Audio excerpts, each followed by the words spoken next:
Es un placer presentarles la última conferencista del seminario. Se llama Elsie Rockwell.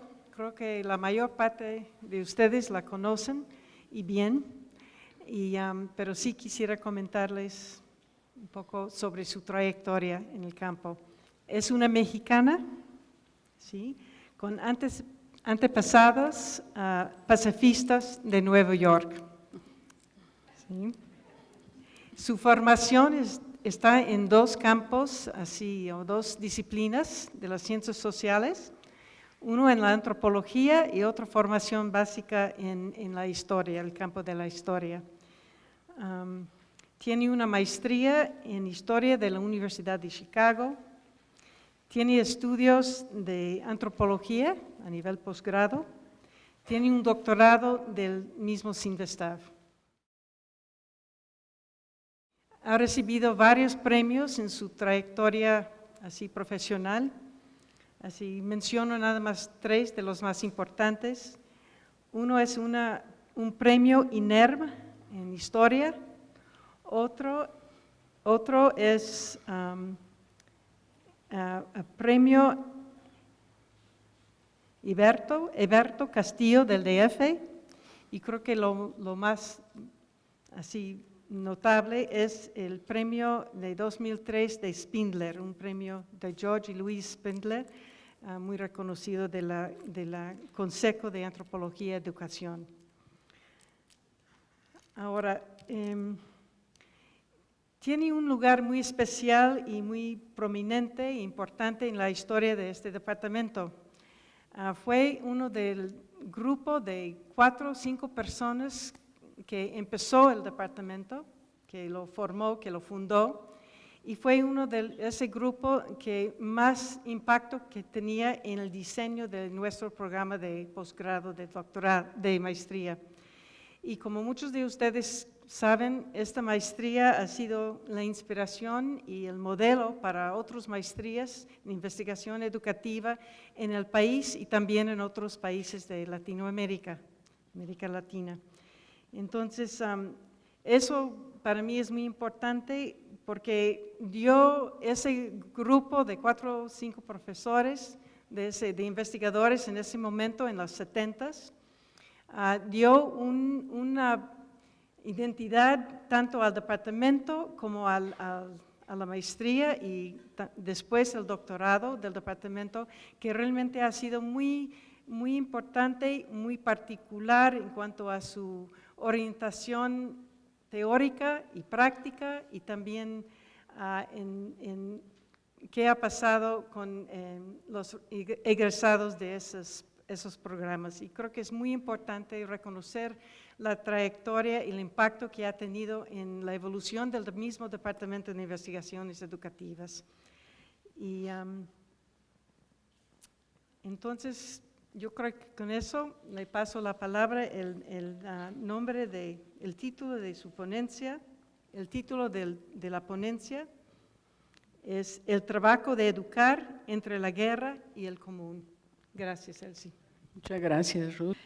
Bueno, agradezco primero, desde luego, a la insistencia que tuvieron Inés Dussel y Alicia Civera, sobre todo, de que yo tenía algo que decir sobre el tema de violencia y educación. No pretendo para nada ser experta como los que me han antecedido, pero pensándole bien, pues salieron muchas ideas que quiero compartir con ustedes, ¿no? ¿Por qué este título? ¿Por qué la guerra? ¿Por qué el común? ¿Y por qué trabajo? Son las preguntas que voy a tratar de responder para el contexto mexicano. Muchas gracias. Y primero voy a tratar de responderlo en base a lo que ha sido una de mis investigaciones más fuertes, mis campos de investigación más fuertes, que ha sido el tiempo de la Revolución Mexicana, un tiempo de guerra y de qué pasaba con las escuelas en ese momento, para luego ver si eso les suena a lo que pasa hoy día. México en Guerra 1, ¿no? Esta es la guerra que he estudiado, llamada después la Revolución Mexicana. iniciada oficialmente en 1910, concluida oficialmente en 1920, aunque muchos investigadores ahora estamos viendo que en realidad era pues, el movimiento de 1902, 1906, 1908, etcétera, etcétera, que se puede ver como inicio de la lucha. Y cuando muchos también reclamaron que seguían haciendo trabajo de la Revolución Mexicana, pues hasta 1940, como fue el caso de Cárdenas, ¿no? Durante ese primer periodo, los primeros años, hubo maestros normalistas afiliados a las fuerzas rebeldes, muchos de ellos, y se ha estudiado mucho en muchas partes de México. Mi propio escenario es Tlaxcala, y voy a dar datos sobre todo de Tlaxcala, ¿no? También hubo maestros que trabajaron en ese primer régimen maderista en Tlaxcala, que fueron asesinados, como José Rumbia, secretario del gobernador maderista en ese momento. Cuando cayó Madero y entró un breve periodo que muchos pensaban que era ya el retorno a la normalidad con la dictadura de Huerta, 1913 y 1914, coincide con un periodo, por lo menos en Tlaxcala, de cierre masiva de escuelas. ¿Por qué? Porque son semilleros de zapatistas, decían algunos, porque peligran las vidas de los maestros por las gavillas, porque se dedicaron los presupuestos justamente a pacificar el Estado. Después vendría la respuesta a la demanda de la educación. Y finalmente porque ocupan las escuelas como cuarteles. También algo que, bueno, ahora no sé cuántos se han dado cuenta dónde están los cuarteles. En los hoteles de México están acuartelados la Policía Federal y algunas de las fuerzas de élite de la seguridad mexicana. Todo esto nos suena conocido también, ¿no? Peligran las vidas de los maestros y se acusan a las instituciones educativas de ser semilleros del pensamiento crítico o simplemente de fomentar la lectura. México en guerra, segundo periodo, cuando ganaron de todas las facciones la facción carrancista, o pensaba que había ganado. En realidad, entre 1914 y 1915 no se había definido realmente quién ganó, a pesar de que la historia oficial nos muestra que supuestamente Carranza fue el que ganó. Y en Tlaxcala, pues, había grupos, personas que se pasaban de un lado a otro, facciones que se peleaban entre sí y contra las fuerzas federales, algunos locales afiliados primero con los zapatistas y luego con los carrancistas.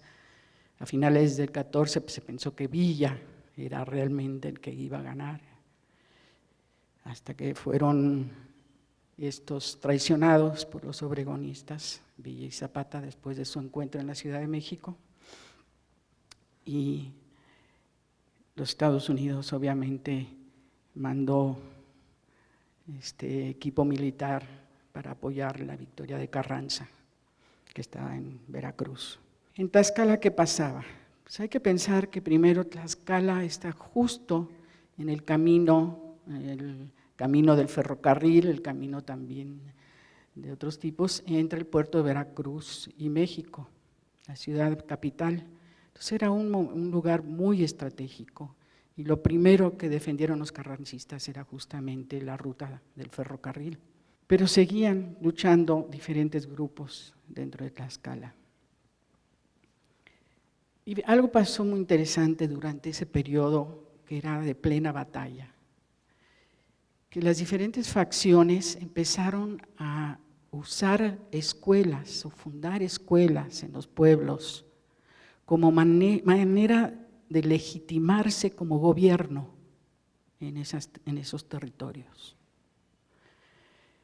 Incluso tengo esta cita que es fabulosa, donde del Castillo, un carrancista que escribe sus memorias, dice que Arenas, que había sido zapatista, pero que se pasó al lado carrancista, le había mandado un telegrama en la que pedía que Carranza le proporcionara fusiles, y bueno, dice, les pacifico a Morelos, Morelos es el estado zapatista central, sí me mandan parque, fusiles y 300 maestros con material para fundar 300 escuelas. En una misma oración, fusiles y maestros. La estrategia, obviamente, era militar, ocupar territorio con escuelas que demandaban los pueblos y que se habían cerrado anteriormente. Todo esto se vino abajo después de que del Castillo, que era maestro, dejó la gobernatura provisional y fue reemplazado por generales carrancistas. Los zapatistas fusilaron a Arenas. A partir de ese año, que fue 1916, se vino abajo todo el proyecto local educativo que se había gestado en ese momento, incluso con un congreso pedagógico, una normal que dirigía nadie menos que Gilberto Bosques, joven maestro de Puebla, etcétera. Y para finales de esa década se habían cerrado las escuelas, ahora a causa de epidemias y hambrunas, que no tienen nada que ver con la guerra, ¿verdad? Son esas calamidades que pasan naturalmente, supuestamente. También nos suena a lo que pasa ahora. Periodo 3, 1920. Siguieron las batallas, ahora entre los ejércitos cristeros y el callismo. En Tlaxcala no se habían registrado maestros desorejados, pero sí muchos perseguidos y cesados por el gobernador callista Bonilla. Curiosamente, puesto y apoyado por Calles, gestor de la política contra la iglesia y contra los cristeros, pero Bonilla estaba coludido con los curas de Puebla y justamente sacó a los maestros callistas del estado. En 1931 se registra, por ejemplo, la quema de una escuela federal, la de Xaltipan, por bandoleros, que los locales asociaban con las fuerzas del gobernador. México en guerra, número 4. Los maestros hacían un trabajo triple, establecían las escuelas, tenían que enseñar a todos los niños y niñas, alfabetizar a los adultos por las noches y además hacer desarrollo de las comunidades. Ese era el gran proyecto de la escuela rural de los 20 que todos conocemos y asociamos con Moisés Sáenz, con Rafael Ramírez, etc. En 1929 en Tlaxcala lo que se encuentra cuando nace justamente la Asociación de Partidos Bajo Calles, que se llamaba PNR en ese tiempo, pero es el antepasado directo del PRI, se les exigía a los maestros por doble vía, el partidario al que se tenían que afiliar y el administrativo, a trabajar los domingos, también en las comunidades, domingos culturales les llamaban. En ese momento es cuando los maestros empiezan a tomar conciencia de sus propios derechos laborales, empiezan a fundar algunas mutualidades y algunos sindicatos iniciales. Estas que siguieron fundándose durante los primeros años 30 y se fueron asociando nacionalmente, finalmente se fusionaron por órdenes, primero de Cárdenas y luego de Camacho, en el Sindicato Nacional de Trabajadores de la Educación, que todavía está presente. Pero se fundó no como un sindicato, sino como un aparato del Estado, como un aparato asociado al partido de Estado que todavía lo rige. Se integraron ahí tanto maestros como sus propias autoridades, que mantuvieron ese control cuando antes había sindicatos separados de maestros y sindicatos separados de, por ejemplo, supervisores. A pesar de la guerra, muchos maestros seguían trabajando, a veces sin percibir sueldos justos o a tiempo o para nada.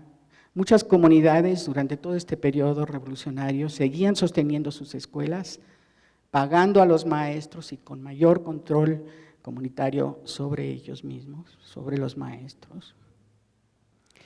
Y en los 1920, como antes, las comunidades construían sus propias escuelas con sus propios recursos en tierras del común. Esto era política oficial de la SEP, por cierto, que pagaba los sueldos de los de los maestros, pero no construía las escuelas rurales.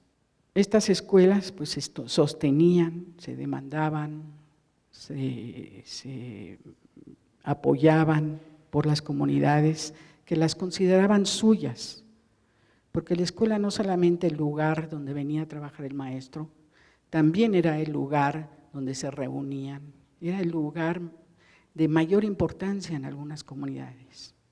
Les voy a enseñar la foto de una de ellas en su momento de construcción.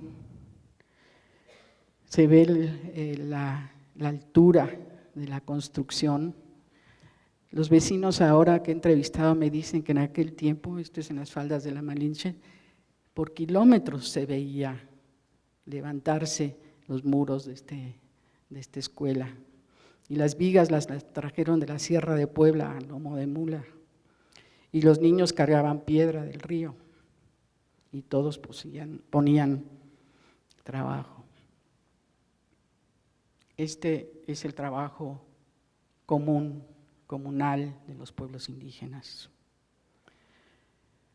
Todavía existe esa escuela, ahora es supervisión.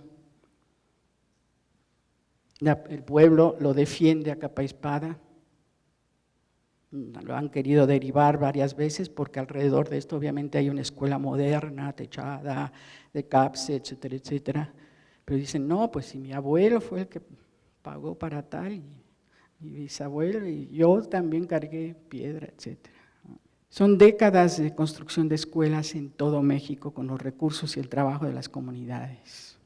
Y la gestión también posteriormente, incluso cuando entra la CEP a construir las escuelas de CAPSE, la tercera parte del costo se da por la comunidad y probablemente mucho más en trabajo, en gestión, en material. Y las comunidades peleaban y ponían los recursos para todas las ampliaciones, cuando necesitaban otra aula, cuando necesitaban un baño, cerco, dirección, etcétera.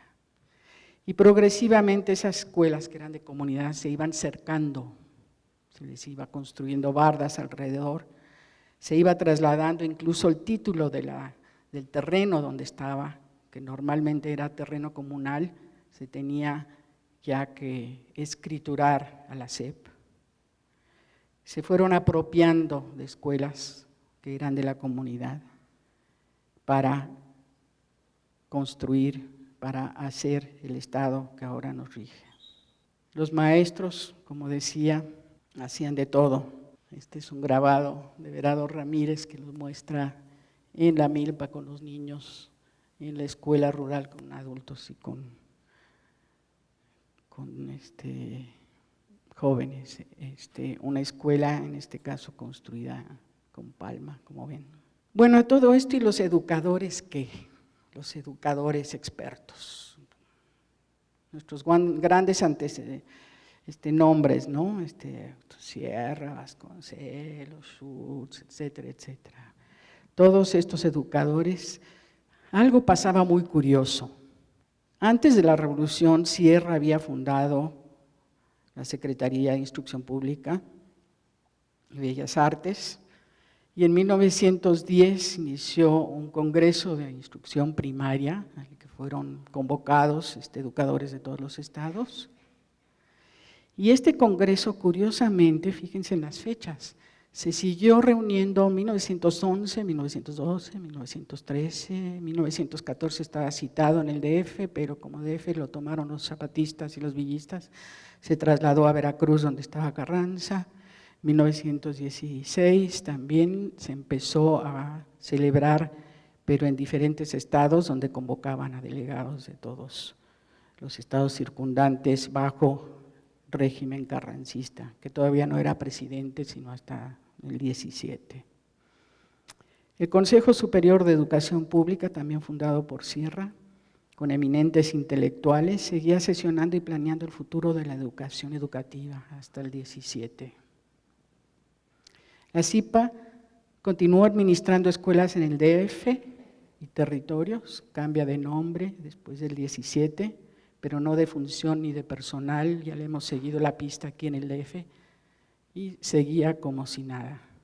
¿Qué pasaba, no? ¿Qué pasaba en estos congresos? Pues seguían debatiendo el tema de la conveniencia de uniformar y federalizar la educación, el tema de Sierra.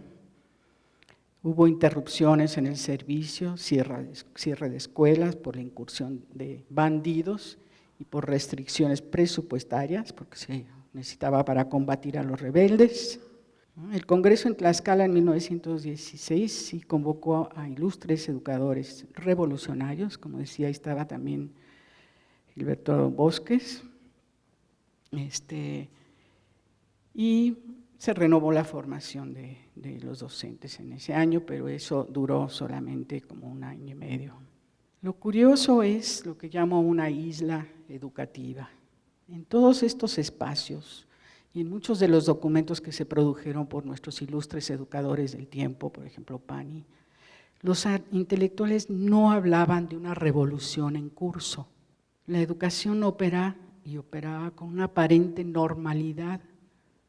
Hay cantidades de documentos rutinarios en los archivos, como lo saben mis colegas historiadoras, que un poco se suspende en el 14 porque se quemaron los archivos, pero fuera de eso todo parecía medio normal. Aunque en lugares como Milpalta, pues reportaban cada año que pues, solo iban 2 o 3 niños, pues Milpalta, que es parte del DF, se había vaciado por la persecución carrancista hacia los rebeldes. Entonces mi pregunta es, ¿qué es lo que aísla el discurso y el pensamiento educativo de lo que ocurre en el entorno social, político e incluso militar? ¿Qué nos pasa como educadores? Que podemos sostener una ilusión de normalidad del proceso educativo sin darnos cuenta de que alrededor existe una guerra. Son constantes en la historia, además, no son momentos excepcionales. Las escuelas siempre están expuestas inmersas en un mundo conflictivo, con violencia simbólica, económica, policíaca, militar y de todo tipo, asediados incluso por nosotros mismos como investigadores. El trabajo de ser maestro se encuentra atravesado por estos conflictos y por los intereses políticos y militares constantes, ahora como en ese tiempo. ¿Son las escuelas campos de batalla? ¿O pueden ser últimos refugios de la niñez y la juventud en algunos casos? Es una de las preguntas que nos hacemos a partir de esto. ¿Cómo hablar de la educación y de las políticas educativas y de la cotidianidad escolar de otra manera, con plena conciencia de una guerra en curso actualmente? Y México sí está en guerra. No es coincidencia lo que nos suena de esa época que se llamaba de la Revolución Mexicana. A veces se disfraza con eufemismos, con otras palabras, ¿no? La violencia en la escuela, el bullying, la violencia estructural, el crimen organizado, el narcotráfico, el narcoterrorismo, el Estado fallido, terrorismo de Estado, incluso la guerra a baja intensidad. Pero a mi modo de ver es llanamente una guerra lo que está pasando en nuestro país. Ya van más muertos que en Irak. Es una guerra soterrada que no ha llegado a declararse. Bueno, parece que hizo un intento Calderón, pero nadie se lo creyó. No aparece así en muchos medios, pero poco a poco, y creo que muchas de las ponencias de la Mensa que me antecedió lo confirman, la gente está dando cuenta que se trata de una guerra. ¿Qué pasa con las escuelas en esta guerra? Sabemos muy poco, en parte porque es muy difícil entrar a esas zonas donde la violencia está mayor. Como decía Beatriz Calvo, es difícil incluso hablar de ello con maestros, con padres, con niños. Pero sí tenemos documentación muy impactante de lo que puede pasar en escuelas con esta guerra que no es solamente militar, es una guerra económica, una guerra política, una guerra contra la humanidad. Resulta que los fotógrafos tienen un nuevo género de lugares abandonados. Y si uno pone internet, en imágenes, escuelas abandonadas. Aparecen estas imágenes.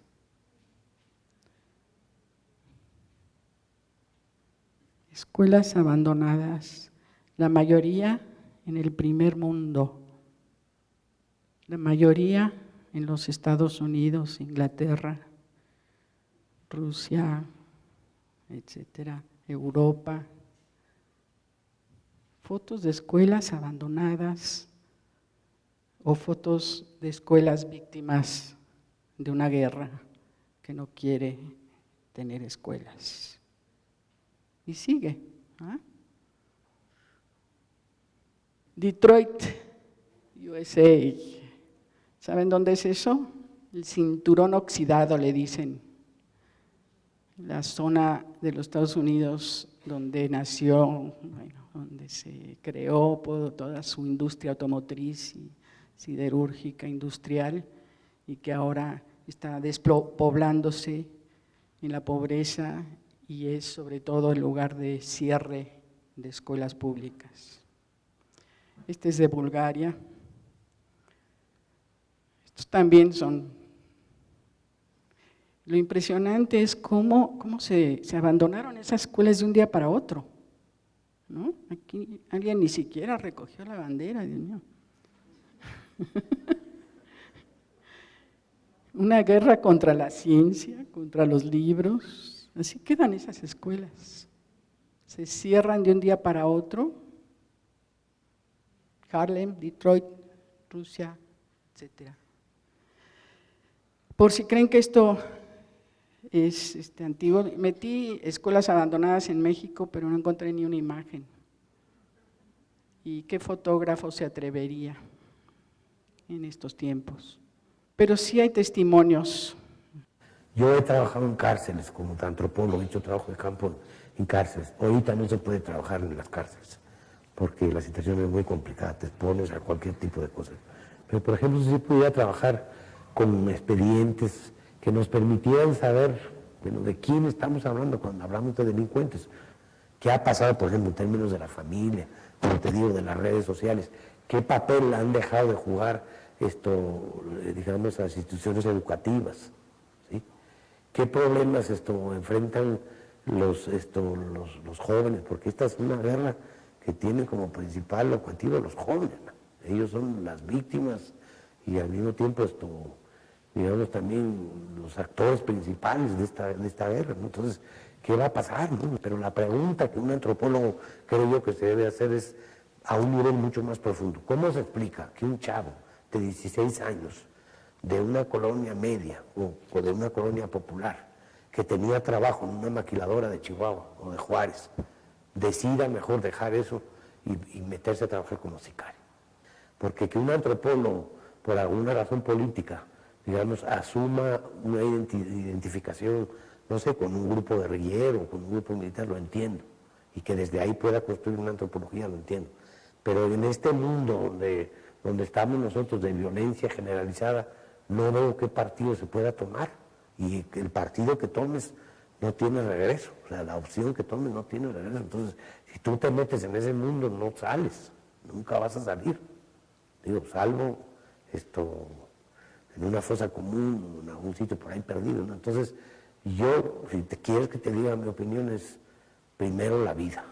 Doctor Sariego, antropólogo que trabajó toda su vida en Chihuahua y vio de cerca mucha de esta violencia contra los jóvenes, justamente.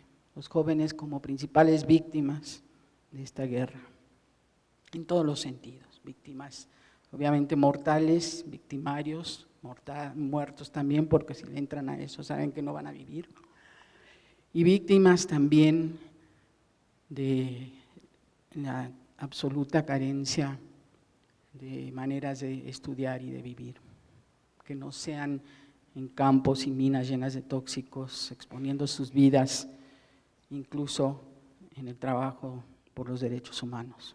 Las reformas estructurales actuales de México. Se trata de una parte justamente de esa guerra actual.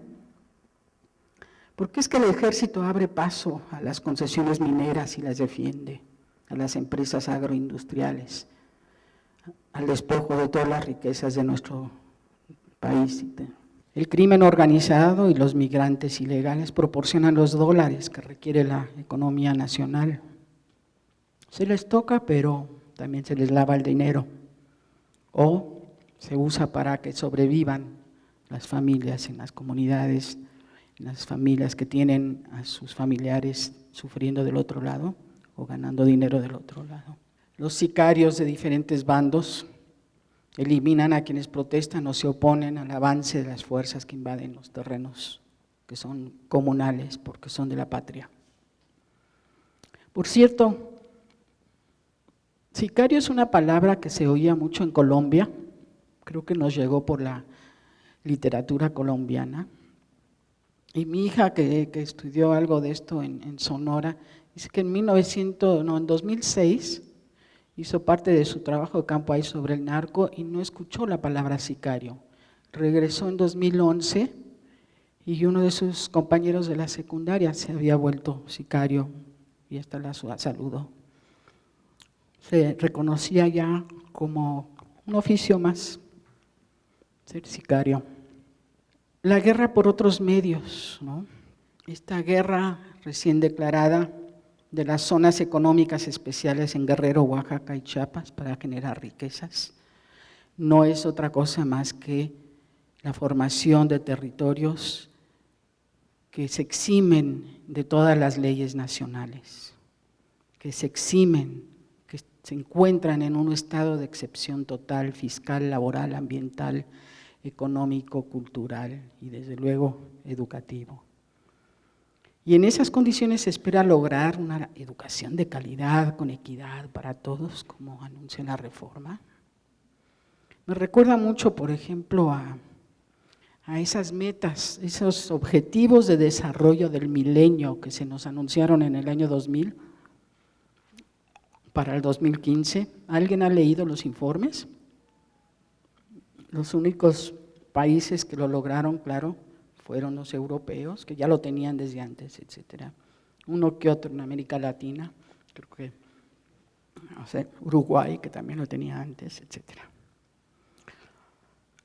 Ilusiones que los educadores nos fabricamos, planes, propuestas para cambiar el mundo.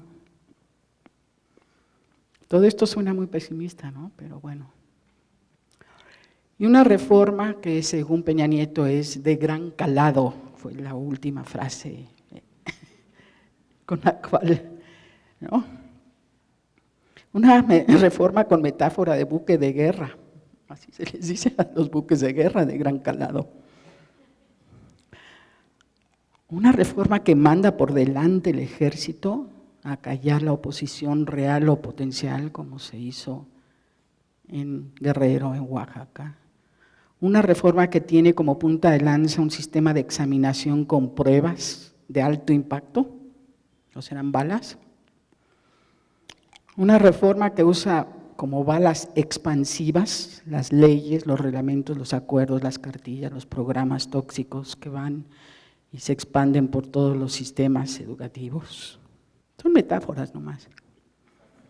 Ahora pasemos a algo distinto. ¿Qué es lo común? ¿Qué es el común? ¿Por qué digo el común? En inglés el término que se está usando y ampliamente adoptando es commons. Algunos de ustedes lo conocen como Creative Commons, por ejemplo, que es este sistema alternativo de derechos de autor que tiene Wikipedia, por ejemplo. Pero el movimiento de defensa de los commons se ha extendido a muchísimos diferentes campos. Ha sido difícil encontrar cómo traducirlo al español y algunos autores prefieren hablar de los bienes comunes como traducción directa.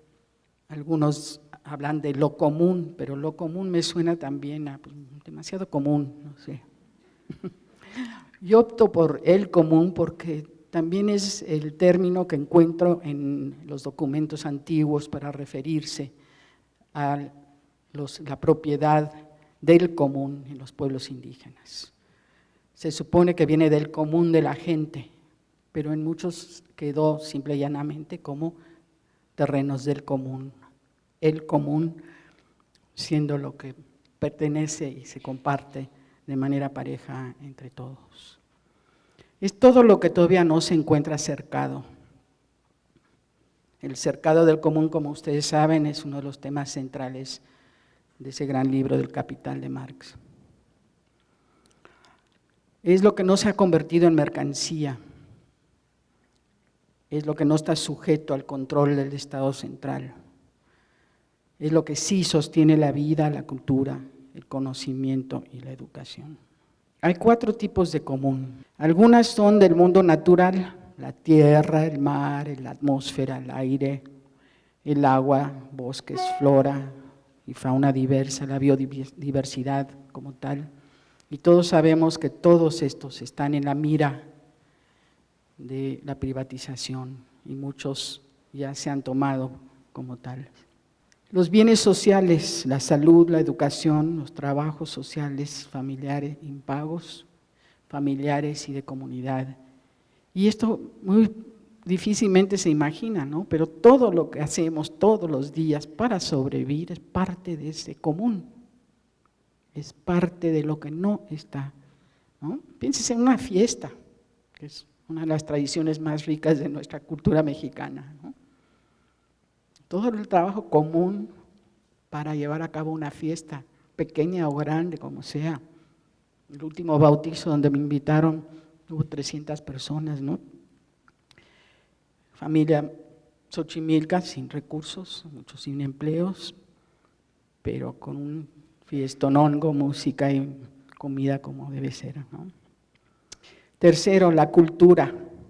El conocimiento, las lenguas, las artes, las ciencias, los afectos, la risa, el pensamiento y obviamente los medios libres y quienes participan en otros medios libremente.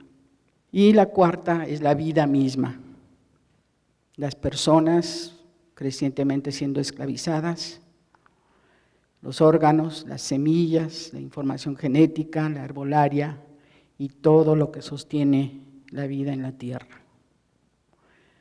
No es una cosa menor el común, ¿no? Tan no lo es que están detrás de él los poderes que quieren hacer ganancia y lucro. La guerra contra el común actual y contra todos los comunes implica el cercado de todos los espacios y bienes comunes como constante, comunes a nivel de comunidad, pero también comunes a nivel nación y a nivel de la humanidad, como es la propia atmósfera, el agua potable, etc. Y el convertir esto, el mercantilizar los bienes sociales y culturales, se hace, por ejemplo, a costa del presupuesto nacional, impuestos y deuda, que no son más que impuestos futuros, y obviamente del trabajo pretérito y presente. ¿Qué pasa en particular con el común cultural? Lo cultural tiene un aspecto muy interesante que varios filósofos han notado hace mucho. El común natural es agotable. Si se acaban las aguas potables, se acaban. Si se acaba el petróleo, se acaba. Si se toma un pedazo de tierra, queda otra persona despojada de ese pedazo de tierra. Es un juego de suma cero, como le dicen los economistas. Pero el común cultural no pasa eso. Si nosotros como educadores compartimos un conocimiento, damos un conocimiento, no nos quedamos sin ese conocimiento. Al contrario, en lo cultural se acrecienta, se aumenta, se enriquece, se crea cultura en ese movimiento. Por eso ha sido tan difícil mercantilizar la cultura, ponerlo bajo control. Por eso incluso quienes están tras el lucro han optado por reconocer que, por ejemplo, el movimiento del software libre les conviene, porque aprovechan una gran cantidad de trabajo impago de todo el mundo, de todos los hackers, para que se inventen cosas que costarían muchísimo más inventar si se tuviera que pagar ese trabajo. Entonces ahora lo que hacen es permitir a sus trabajadores hackear todo lo que quieran durante su tiempo libre. Es más, ahora me cuentan que algunas empresas le dicen, te contrato y tienes todas las vacaciones que quieras, porque saben que los hackers no se pueden ni siquiera desprender de pensar sobre cómo crear nuevos dispositivos, de software, etc. Wikipedia es otro ejemplo. Los que han calculado tratar de hacer una enciclopedia actual de todo el conocimiento saben que sería imposible competir con Wikipedia, que es alimentado por el trabajo común de miles y miles de usuarios. Mentiras, verdades, cuestiones de todo tipo ahí, pero ya es una institución que vino para quedarse. El conocimiento que comparto yo no lo pierdo, se convierte en más y mejor, ¿no?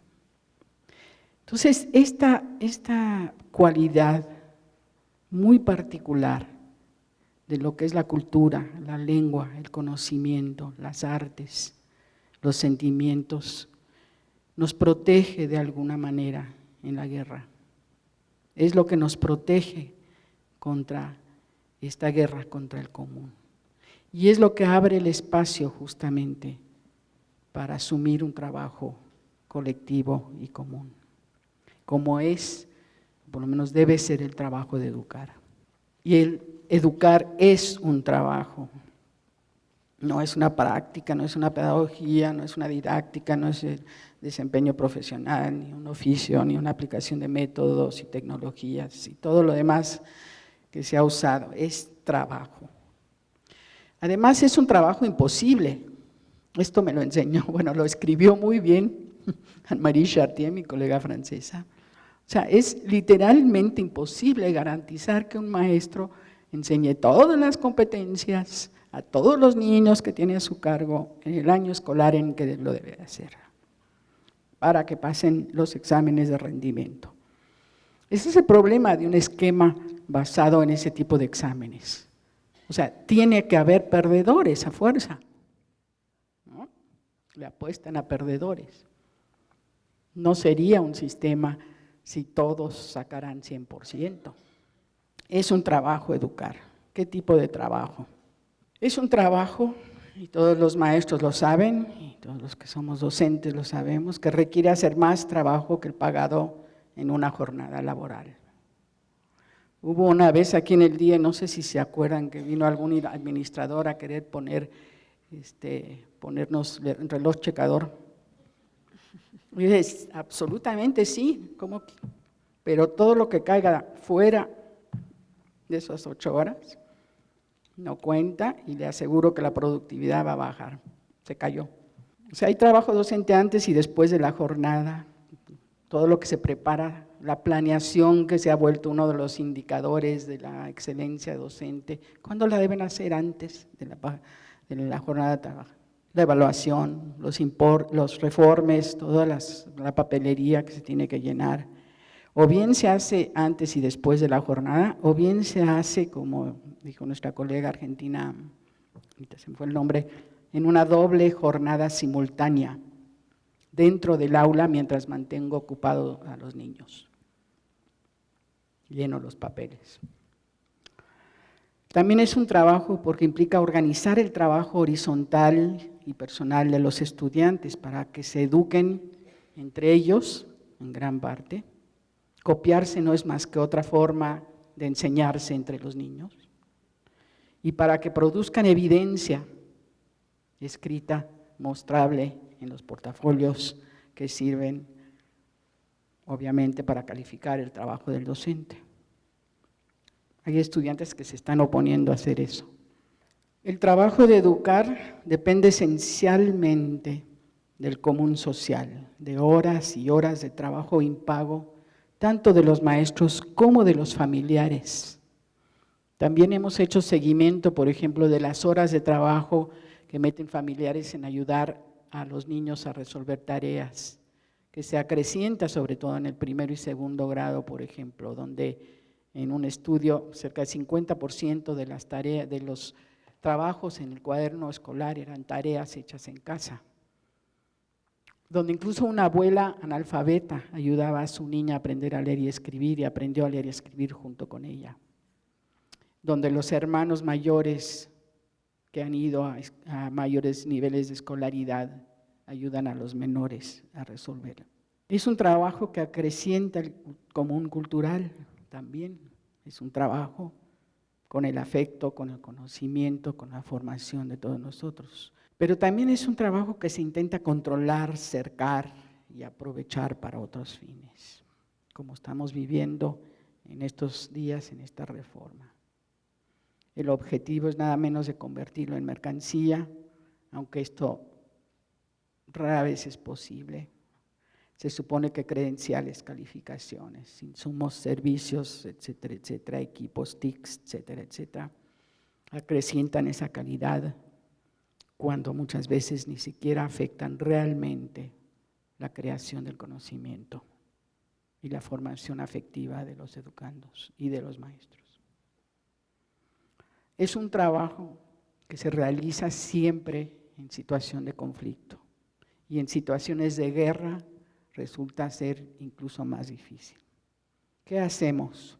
Yo digo, y ya con esto casi termino, hay que mantener el concepto de tequio, del trabajo comunal, colectivo, en todos nuestros espacios educativos, sabiendo que no es un trabajo requerido, sino un trabajo de más que todos ponemos, un trabajo voluntario.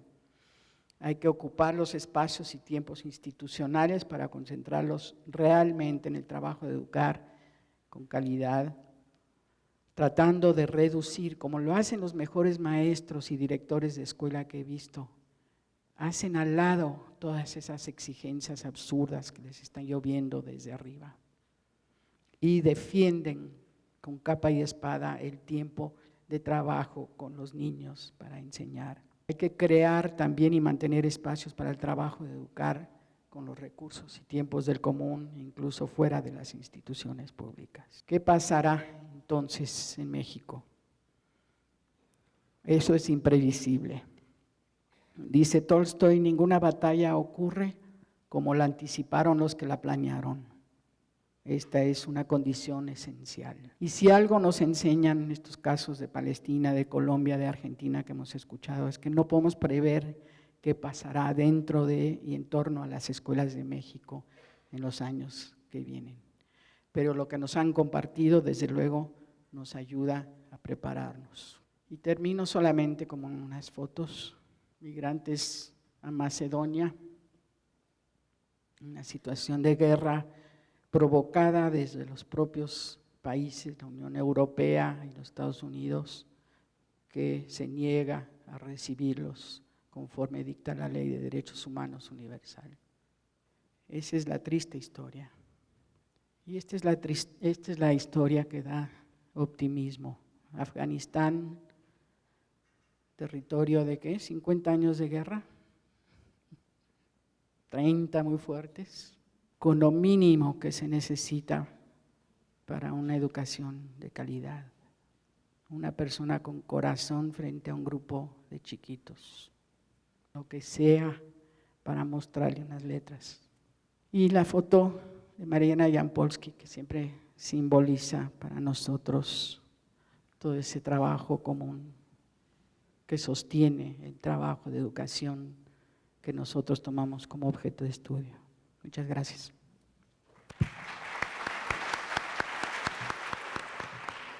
Muchas gracias, Elsie. ¿Hay preguntas, comentarios?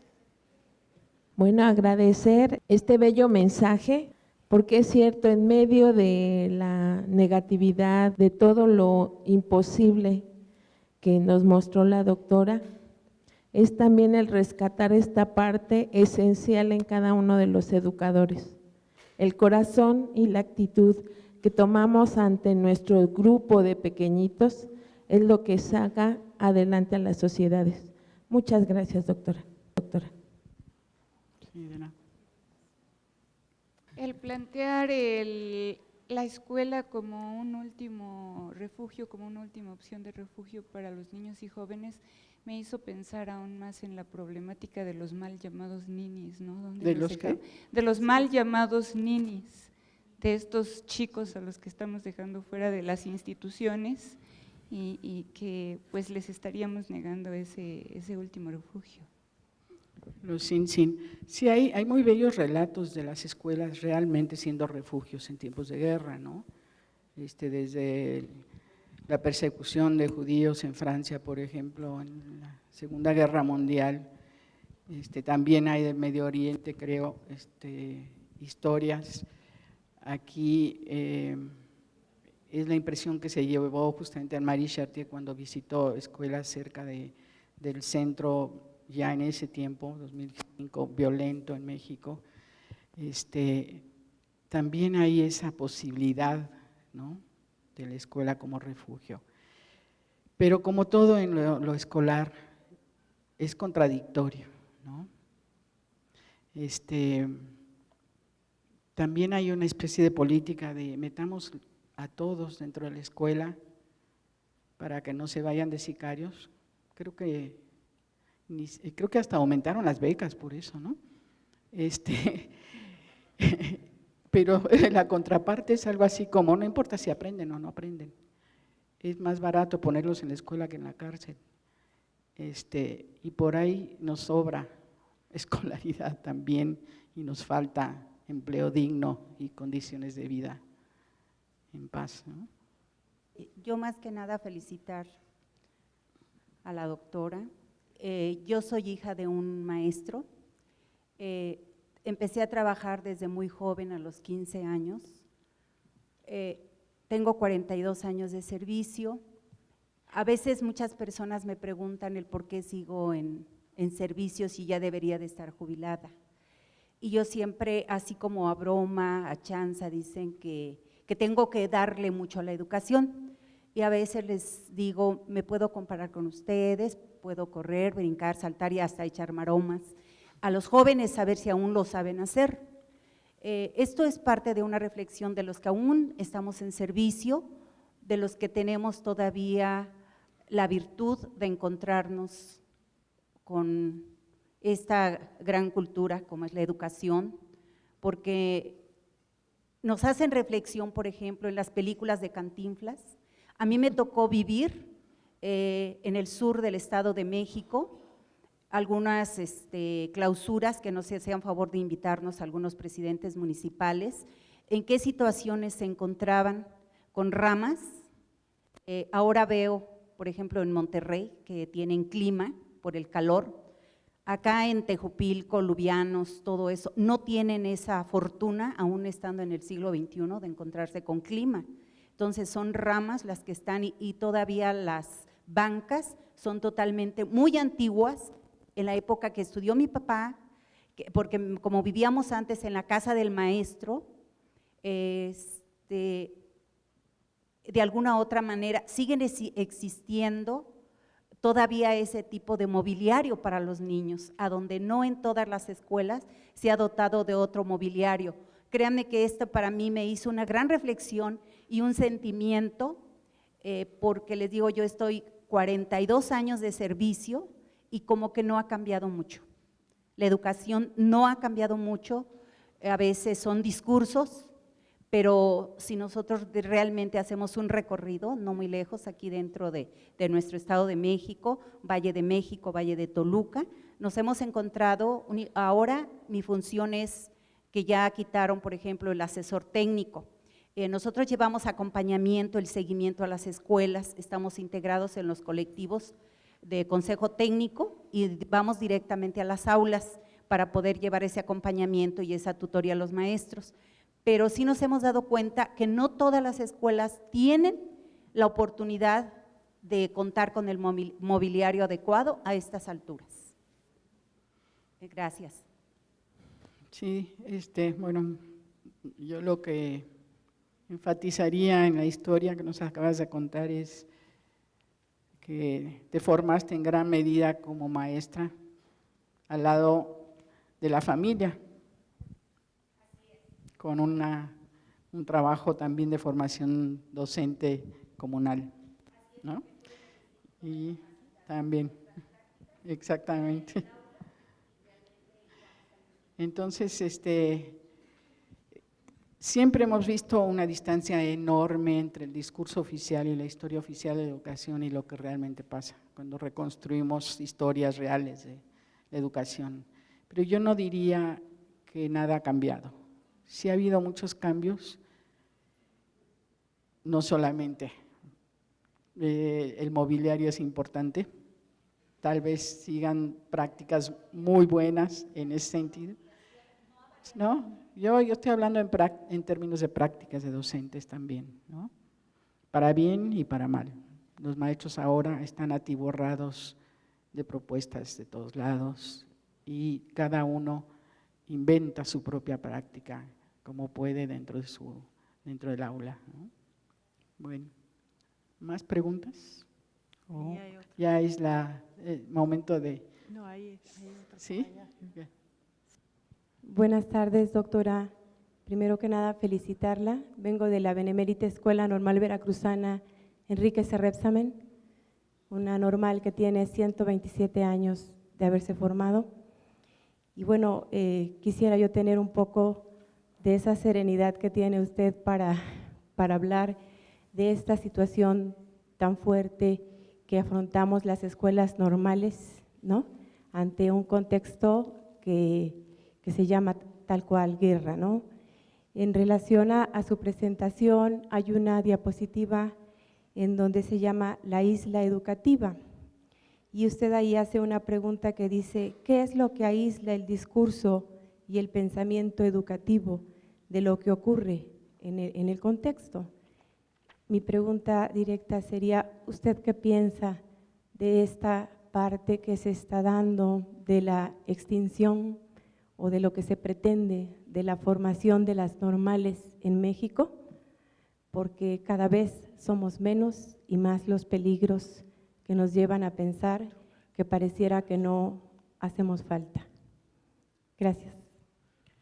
Buenas tardes. Sí. Hace 2 años, entre los que decidieron la política educativa y llevarla a cabo con su reforma, acordaron que la educación especial solamente iba a quedar a nivel maestría. La normal de especialización hemos vivido esa incertidumbre de para dónde existiremos, qué va a pasar, que somos la normal, entre comillas, más joven, pero más desconocida, y bueno, tenemos muchas interrogantes mientras vamos viendo pues que los espacios educativos para los niños en condición de discapacidad cada vez se desvanecen, el trabajo también, solo un especialista para 5 escuelas, o sea, una incongruencia tremenda y una falta de campo profesional para los egresados de esta normal. En ese entendido, pues buscamos cómo sobrevivir, cómo tener un futuro, una perspectiva, tanto en la formación del maestro de educación especial como en la construcción de la educación especial como campo profesional. Y el día de hoy, a través desde ayer que hemos estado analizando todo esto y con esta última participación de la doctora Elsie, me llevo una propuesta. La construcción del bien cultural, de aquello en común, ¿sí? Esa construcción sentida, esa significatividad que tiene, ¿sí?, los niños en condición de discapacidad en torno a un fin y proyecto de vida, y creo que está ahí la respuesta, en donde no podemos desaparecernos nosotros mismos, tenemos que reencontrarnos, tenemos que pensarnos, sentirnos, ¿sí?, y vivirnos en la construcción de un campo alternativo. No dependemos de una política ni de que otros nos determinen. Creo que la solución está en esa construcción del bien común y de eso en común que nos permite tener una finalidad y un compromiso social. Gracias. Bueno, si no hay más, bueno, sí, las 2 intervenciones obviamente ponen el dedo en una de las llagas. Justamente las normales y la UPN, las instituciones formadoras de maestros, han sido uno de los objetivos de esta guerra, aniquilarlos, no tengo duda de eso. Y creo que sí es necesario pues realmente unir muchas de las fuerzas en esas instituciones y mirar hacia abajo y hacer bien el trabajo con los recursos que se tengan. Dejar de pensar, por ejemplo, en esa frase que ahora es terrible y que abunda tanto de bajar recursos, ¿no? Como si estuvieran en el cielo. De todo el trabajo tremendo de gestión que se va hacia eso y que pone en competencia a todo el mundo, ¿no? Todas las instituciones y a los diferentes educadores en competencia con proyectos especiales, etcétera. Sí hay que concentrarnos en lo que sabemos hacer bien y lograr de alguna manera consolidar pues un frente a esto que yo considero que sí es una guerra mayor. Gracias. Y espero que sí les haya dado un poco de optimismo, de esperanza. Mira hacia el futuro.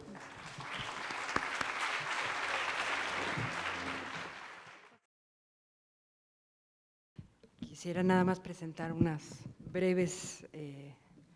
unos breves comentarios de reflexiones con las que me quedo a partir de lo que hemos podido debatir acá, y empezando, por supuesto, por un agradecimiento a Ruth y a Inés y a todo el equipo por permitirnos estar acá y reflexionar un poco. Creo que algo que sería importante seguir pensando es en esta cuestión de qué tanto medir nuestra percepción y nuestra normalización de la violencia. Aquí, por ejemplo, hablamos poco de las necropolíticas y de las políticas de terror como una cuestión intencional. Creo que también tendríamos que darle un papel más importante y, en efecto, ver por qué desde lo educativo se tiende a normalizar las situaciones de conflicto. Y creo que ha sido fundamental también poner el centro en cómo evitar la normalización de la violencia a partir de la memoria y de buscar espacios. Ha habido un tono, en efecto, pesimista al respecto, si se puede participar en los sistemas educativos o no, a partir de una concepción bastante derrotista de lo que han sido los sistemas educativos a lo largo de los años, las posibilidades que abren, y esta búsqueda de espacios y de lugares quizás menos vigilados para poder armar experiencias. Creo que la estrategia de dónde participar habría que verla muy en concreto, en cada situación particular. Pero no está de más seguir con este debate sobre la escuela y los sistemas educativos en general, ¿no? También depende mucho de cómo estemos viendo la violencia, si pensamos la intervención en cuestiones muy puntuales de casos y atención dentro de las instituciones educativas, o si se está pensando en una formación mucho más amplia, que desde luego se sienta en las prácticas, en las experiencias, en los detalles, como decían ayer. Otro elemento que creo que es muy importante seguir reflexionando es cómo en las diferentes experiencias que hemos escuchado acá hay una selección de los elementos de memoria y otros de olvido o de intervención. Me llamó mucho la atención en el caso de Chipre, como la intención de bajar las emociones y lo emocional, lo peligroso que puede llegar a ser en el caso de Bolivia el abandono de la visión hacia lo mundial también, ¿no? Como en Colombia se elige todas las imágenes que hayan sobre pactos y sobre paz, eliminando la parte del conflicto, y quizás en Argentina una visión un poco más abierta acerca de las pluralidades y de la construcción más en común también, como planteaba Elsie hace un momento. Creo que es fundamental seguir trabajando el tema de la violencia y desde lo educativo hacerlo más visible para poder encontrar más ranuras en donde poder participar y desde luego seguir manteniendo esta necesidad de participar desde lo común, como diría Elsie, y con un optimismo que tenemos que tener, porque si no nos quedamos con las manos cerradas y eso es algo que no podemos permitir. Bueno, yo también voy a ser muy breve.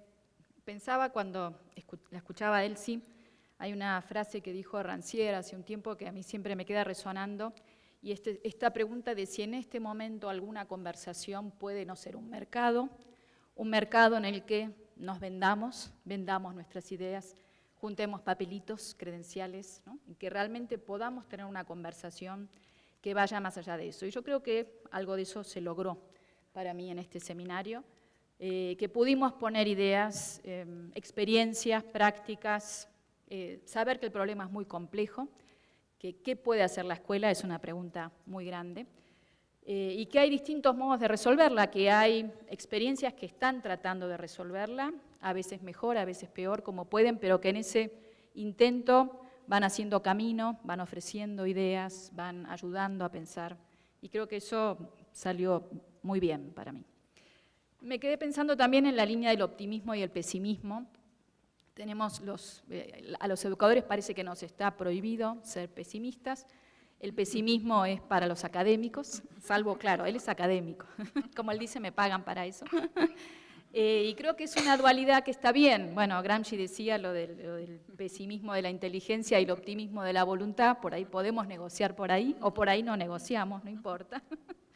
Creo que ahí también cada uno encuentra la posición en la que se siente más cómodo, pero al final no sé si importa tanto, porque estamos acá pensando y eso es y haciendo, ¿no? Como decías, Vi, ese pensar, ese hablar es un hacer ya, ¿no? Y crear un espacio para pensar, para sentir, me parece que también la propuesta del arte, de pensar una sensibilidad, pensar desde otros lenguajes, pensar desde distintos niveles de las prácticas, un nivel de la política, un nivel del diseño curricular, un nivel de la experiencia de las organizaciones sociales, de los maestros, de las instituciones, es también muy importante.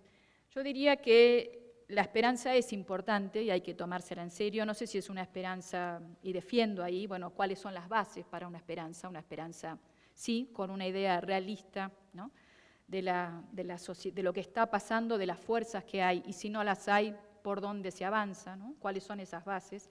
Me parece que eso es importante, porque si no está el peligro de la caída melancólica, ¿no? Lo que nos está pasando, lo que está pasando, bueno, fácilmente uno cae en la melancolía, no se puede hacer nada, es muy terrible, ¿no? Uno ve imágenes, escucha situaciones y dice, sí, ¿cómo se hace?, ¿no? Y yo creo que ahí vuelvo también a una idea que planteó Alicia ayer de forjar posibles, ¿no? Esa idea de forjar posibles, volver a la historia, apoyarse en que hubo momentos en que se fueron forjando posibles, en esas pequeñas aperturas de las que hablaba Mijalinos, ¿no? Small openings, en esa reeducación de las emociones también, ¿no? Un sentir pensar, un pensar sentir, que haga que ciertas cosas, ciertas crueldades sean imposibles de decir. Ojalá que la educación avance en eso, aunque sea, y yo creo que sería muy importante, no es nada menor, ¿no? También defiendo, frente a algo que decía él, sí me quedé pensando también, ¿no? En esta escuela que hace como si no pasara nada, y yo ayer hablaba también de la importancia de seguir, ¿no? De sostener un día a día, un tejido, en el medio del horror en el cual sigo yendo a la escuela, como este maestro que mostrabas en Afganistán, ¿no? Y uno dice, bueno, no alcanza con el gran corazón, no alcanza con la voluntad, pero qué importante que es, ¿no? Y qué importante para la vida de esos niños, para la vida de ese maestro, para la vida de la humanidad, que haya quienes insisten en que en el medio de la guerra todavía podemos seguir enseñando, aunque no sé qué va a pasar por eso, pero no importa, vale por esto que soy, vale por esta posibilidad que tenemos hoy, ¿no? Yo creo que en ese sentido, bueno, aquí se abrieron un montón de posibilidades que tenemos que seguir explorando y haciendo crecer. Y finalmente agradecer enormemente a todos los que hicieron posible esto, las luces, el sonido, el PowerPoint, aunque no siempre funcionen, pero ahí hay mucho trabajo. Limpiar el auditorio, ponerlo en orden. Bueno, ahí la presencia de Ruth y el departamento es fundamental. Quiero que le demos un aplauso a las secretarias, a los auxiliares, a los apoyos.